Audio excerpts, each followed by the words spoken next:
Welcome everyone to Throwback Thursday, and today we're dealing with Forza Motorsport 3.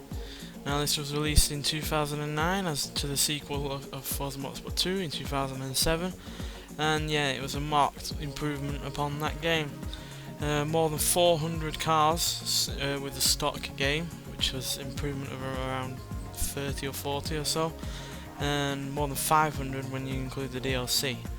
It had new features like drifting and drag racing, and plenty of a variety of cars. So new car manufacturers were added, new vehicle types were added like SUVs and stock cars. So yeah, this was a huge improvement over the previous game, and I'll show you the car list off.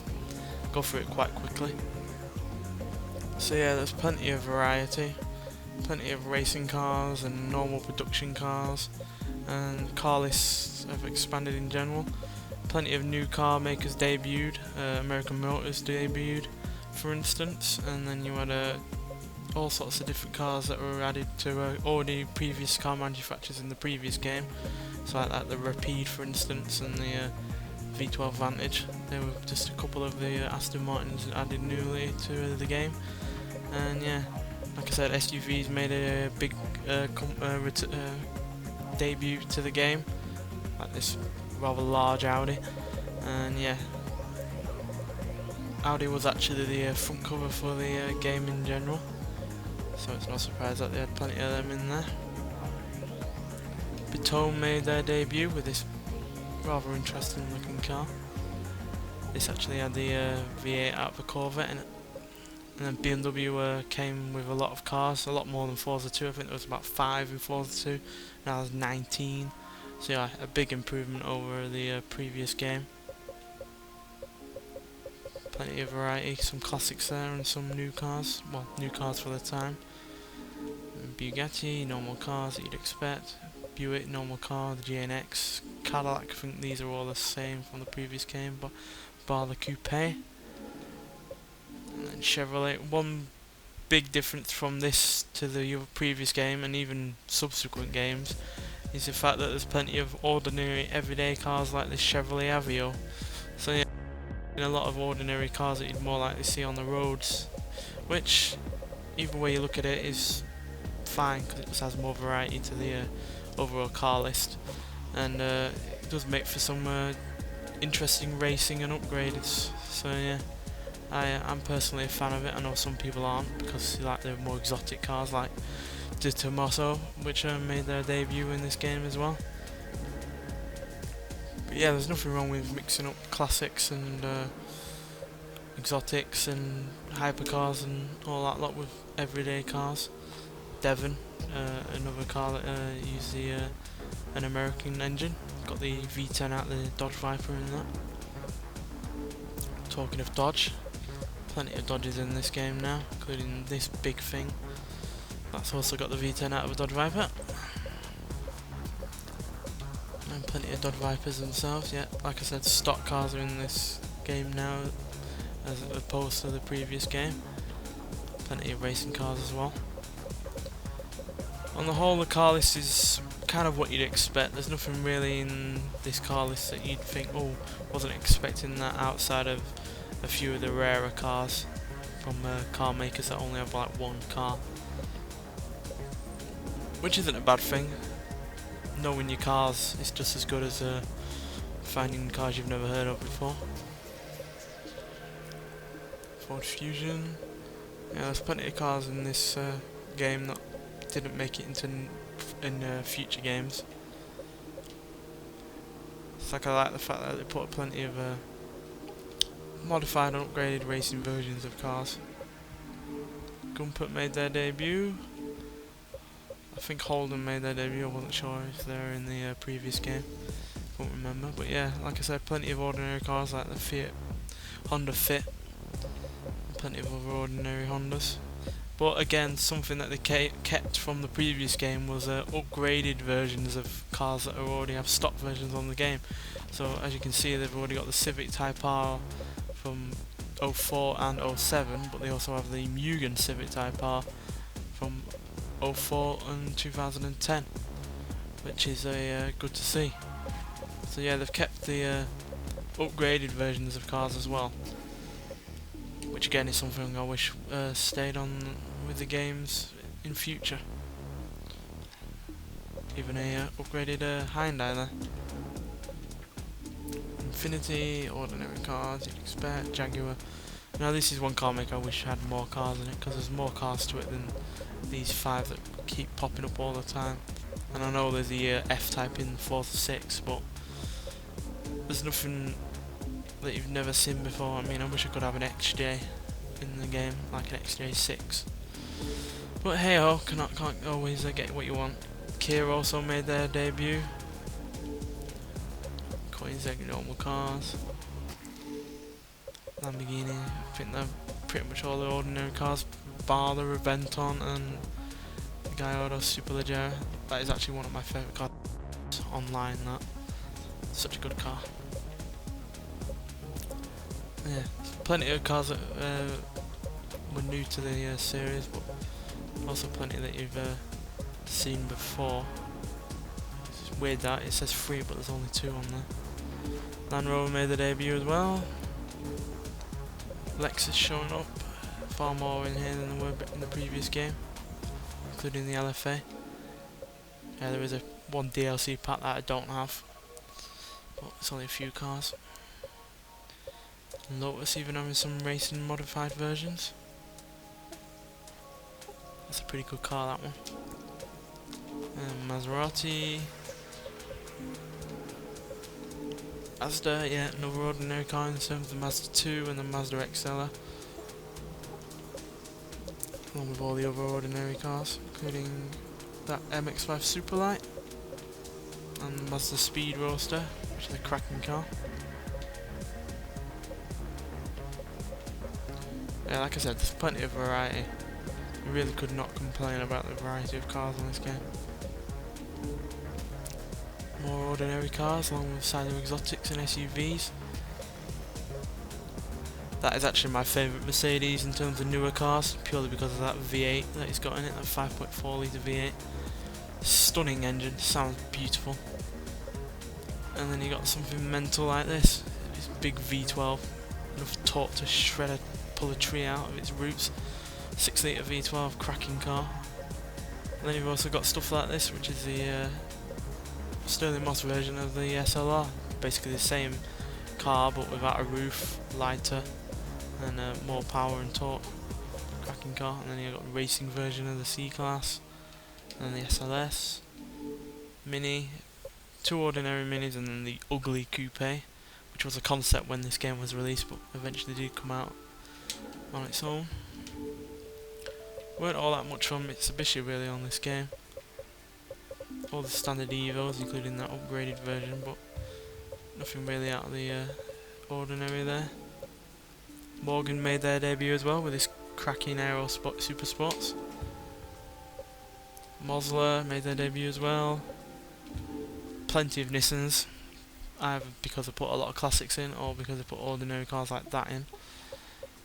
And Sentra.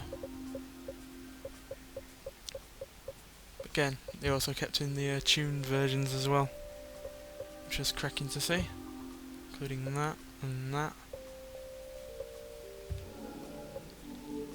Opel, just Vauxhalls really. Pagani, including the racing version, stunning vehicle. Panos, pretty much all the same from the last game. Peugeot, apart from the RCZ being put in, just pretty much ordinary. Pontiac slightly expanded from the last one with the 73 Pontiac Firebird and the Solstice, I think that wasn't in last time. But yeah, pretty much the same. Porsche, even more expanded upon the last game, and you didn't have to pay for it I don't think like you did on Forza 4. So yeah, plenty of good cars in Porsche, even the Cayennes in here. Like I said, they put in a lot of SUVs, and even this ugly thing. I can't. Yeah, like I said, plenty of variety. Radical made their debut as well. Expanded Renault list. Rosion made their debut as well. And fantastic to see a couple of extra Saabs in this game as well. There was only this Saab in the previous game, so they've added a couple of extras, including this fantastic Saab 99 Turbo, and Saline, gigantic truck, upgraded Mustangs, as well as that, which is actually really rather good. And then there's variants of the S7. There's Saturn made their debut. I'm not sure what they are. Are they yeah, just a division of GM. And then Scion. I know, like I said, they're like ordinary cars in this game, but that's truly ugly. And Seat. I think that and that are the only new additions to Seat. And Shelby, GT500, love that car. Series 1, Cobra from Cobra Day 427. Spada made their debut, even though I don't really like it. Looks like it's got a conservatory on the back of it. And Spiker made their debut. Shelby Super Sports, once the world's fastest car. And Subaru, I think that's the only new addition to the Subaru roster, as well as that. Toyota, plenty of these, including the ordinary Yaris. Again, keeping the tuned versions of the cars, including that, which is an absolutely monster. 986 horsepower out of a 2.6 litre engine. Immense. TBR. Vauxhall. New additions in terms of the Corsa and the Insignia. VW. The Touareg. I think that's a diesel in that. New GTIs, new Scirocco. Volvo. Been expanded from the last one. Got your big boxy thing, which actually had quite a lot of power for 1983. The beautiful hatchback in the C30, and then the ordinary S60 saloons. And then Weissman also made their debut to the game. So yeah, like I said, plenty of variety. Yeah, we'll show you off a couple of races.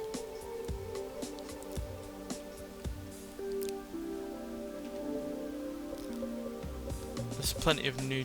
I'll actually show you off the tracks first. There's plenty of good tracks on this game. The real life tracks have been expanded slightly, and so have the fictional tracks, like Amalfi Coast.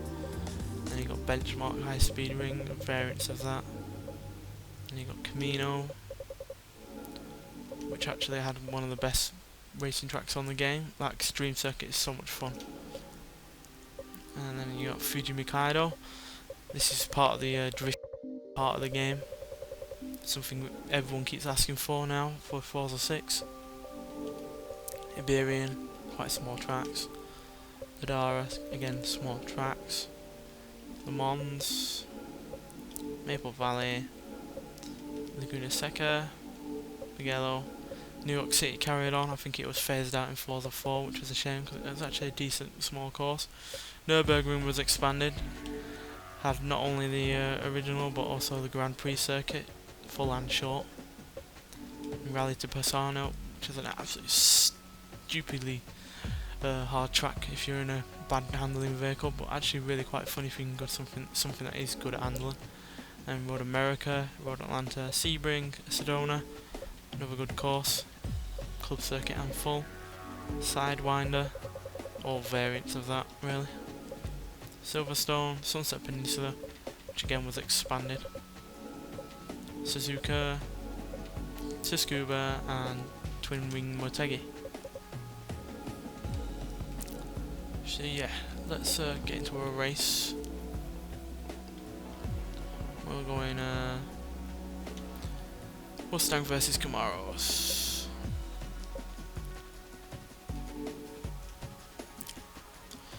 So yeah, there was plenty of also new additions in terms of racing. You could in-car view. You can now roll over the cars, unlike the last two games. And it also had detailed undercarriages, so it wasn't just like a blank black surface. It actually had some detail with the exhaust and anything else under there. Also improved damage. Though weirdly, the windscreen never cracked when you were inside the car, so unlike Project Gotham Racing, which was doing that prior to this. which I always found weird. Didn't know why they couldn't do that.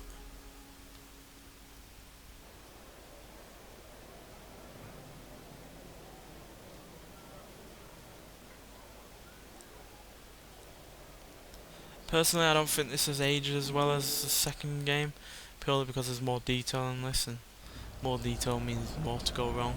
The cars still look decent, but the in-car vehicles interiors don't look great the best.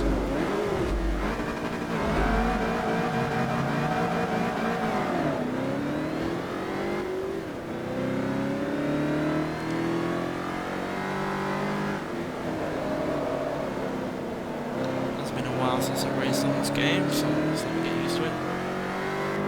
Yeah, in-car looking interiors. Again, something new to the series.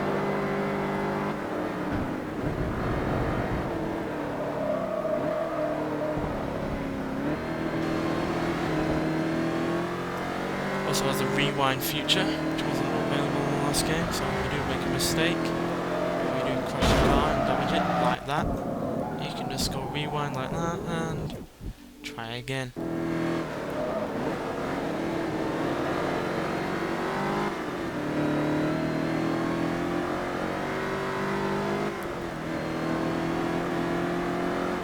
Yeah, it isn't actually all that bad on this game. It's hard to really compare it against driver's tires because you can't exactly put them on in this game as well. But it worked and it kept me entertained throughout the whole of the seasons and events that you had to do, which I actually did all complete in like Forza 4. And again, I guess that's a testament to how much there was on Forza 4.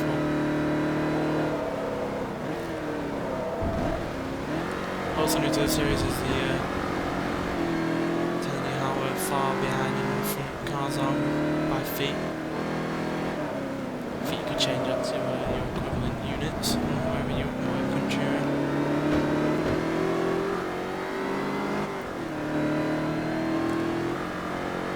Which I've always found useful. I find it more useful than a rear view mirror, to be honest, because you don't really have to properly look at it like you do a rear view mirror. It's quite frankly easier to determine distance and visual. Well, it is for me anyway.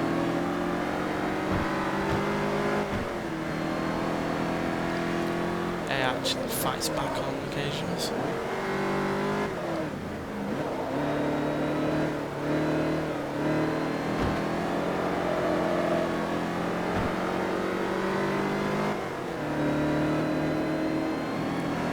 The damage is improved.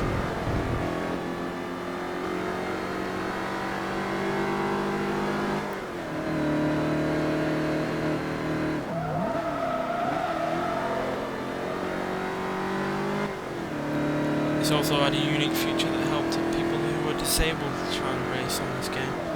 You could actually do it with just like one or two fingers, because it had a feature where it was you could put an assist to help you accelerate and brake, which I find really cool because it just shows that they thought about more than just the ordinary person.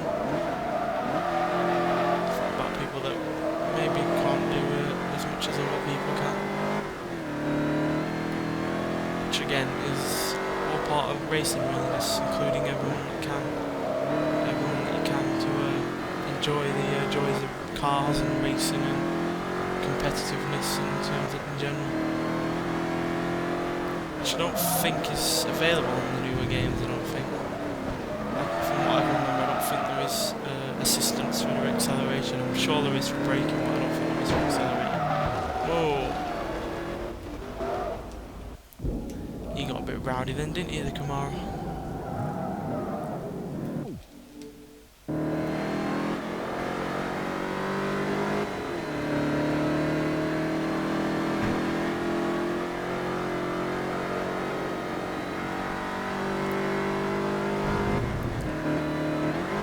I thought it was best to just pick a short race. You don't get to see much of this game to know what it's about.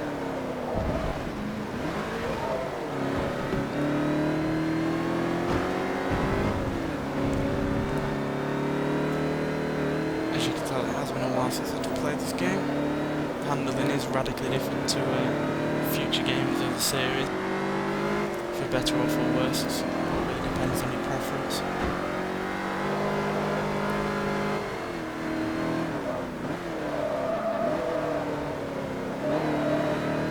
What I do like is the fact that when you go into something stock, so does everyone else.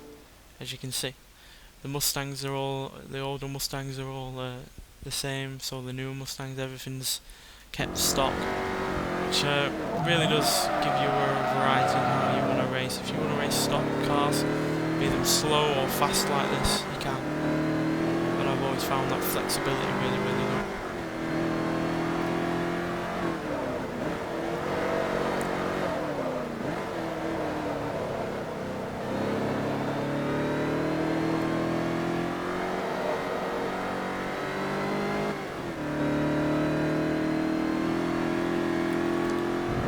Really anything to complain about on this game. I mean, now you can say graphics wise it's not the best, gameplay wise it might be a bit restrictive in terms of what you can do,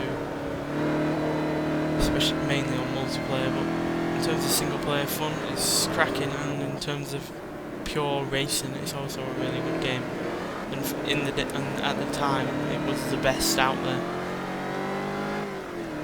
And you got your credits and you got your leveling up, your car leveled up as well, which as you can see gives you 50% off certain upgrades. It helps you save money and helps you experiment with upgrades, and you can do those upgrades for a variety of cars now, Chrysler, Dodge, mainly the American cars. But yeah, it just helps keep you interested in the game, especially if you're interested in a certain car and you can only afford to drive it stock, and then if you progress more and more you can afford to buy the upgrades and then just take your car along with you along whatever season or events that you're doing. Anyway, I think I've shown you off the majority of the game there, so yeah, I hope you've enjoyed what you've seen. If you haven't played this, go try it for old time's sake. It'll certainly put in perspective how good the games are nowadays, and certainly how good Forza 6 is going to be. Anyway, thanks for watching, and I'll see you in the next one.